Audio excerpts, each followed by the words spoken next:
Hi, I'm Vanessa Bossart. I'm the CEO and founder of Green Terra Cleaning Service, residential cleaning in San Francisco.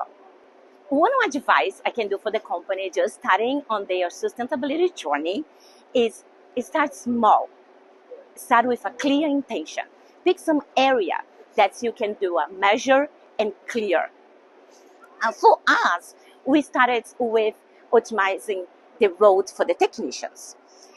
On residential cleaning make a lot of sense. In the end, we are able to measure the footprint and the efficiency of the technician on the field.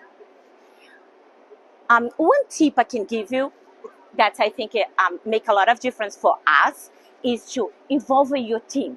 Make them part of the process. Share your why you're doing that. So when you do that, you can see the technicians or your team take ownership of the process and then becomes part of your company culture.